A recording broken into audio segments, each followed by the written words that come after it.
Ultrawide monitors are somewhat of a niche market in the gaming community since their form factor isn't readily supported by all major titles.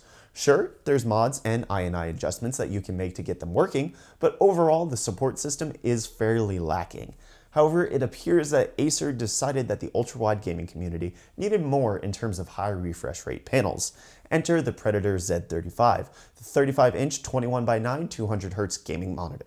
Let's dive in to see how much value this monitor actually can provide.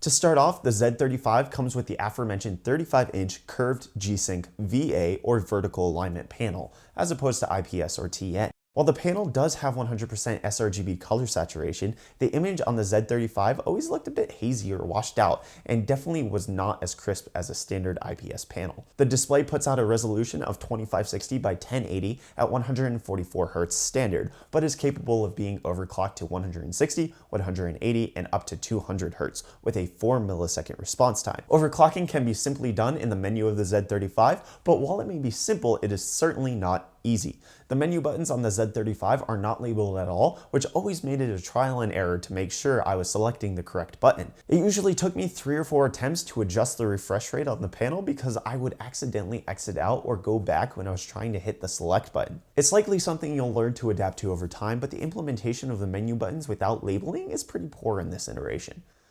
With regards to the menu, it has all of the standard adjustments such as color profiles, brightness and contrast, and input selection, as well as including things such as the blue light filter, NVIDIA's ultra-low motion blur technology, the overclocking setup, and then also the configuration of the bottom-mounted LED. The LED is configurable to a few different colors as well as a few different effects and provides some nice ambience to your desk setup. In regards to the stand, it's height and tilt adjustable, but swivel and rotation are locked down. Swivel would be a nice inclusion for future iterations, but rotation is fine being left out as rotating a 35-inch panel creates more problems than it solves. The Predator Z35 also comes with dual 9-watt speakers as well as a USB 3.0 port on the rear and then also HDMI and DisplayPort for inputs. The curve on the panel is more aggressive than what I've experienced on the PG34AQ from Asus, and to be honest, I didn't appreciate it at all. The increased curve radius gave way to more distorted images in a field of view while playing games, although this is completely personal preference.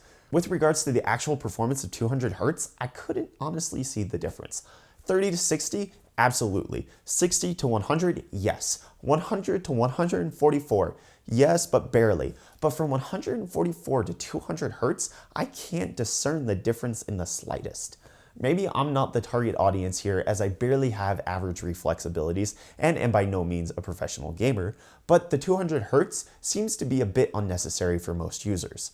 And then with regards to actually powering the display, when I had the Asus Strix GTX 1080, I wasn't even able to hit 200 FPS average on max settings minus anti-aliasing in Counter-Strike Go. It was certainly above 144 Hz, but definitely not capable of hitting the 200 Hz capacity of the monitor. If you're willing to drop the settings on games in order to get the higher refresh rates, it's possible, but for high visual fidelity gaming, the Predator Z35 maximum capabilities seems to be outside of the reach of even the best graphics card on the market. The build quality on the Z35 is exceptional, with the metal stand and the plastic construction of the display being everything that I would expect. But overall, I think the Z35 is a monitor of compromises. Not in the quality of the monitor itself, but on rather what it provides to the end user. The overclocking of above 144 Hz will likely be useless to all but the most highly skilled human eyes.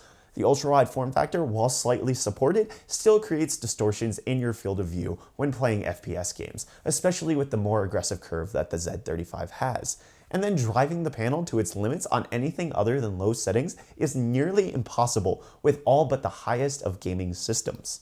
And before I start receiving comments down below on how high-ranked CSGO and other FPS players prefer lower detail settings, let me just go to Acer's product page where they pitch this monitor as appealing to RPG and racing sim gamers, neither of which typically prefer lower detail settings.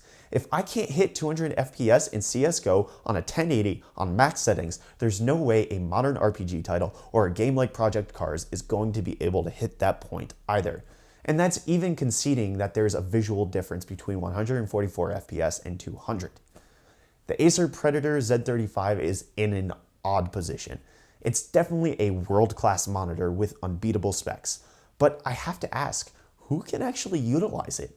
It's not a monitor that makes sense for most people. A 144Hz monitor is so much more appealing. Again, hedging my critique of the Z35, there likely are people who will actually gain benefit from the extra refresh rate in the games that they play. So it's not to say that the Z35 shouldn't exist.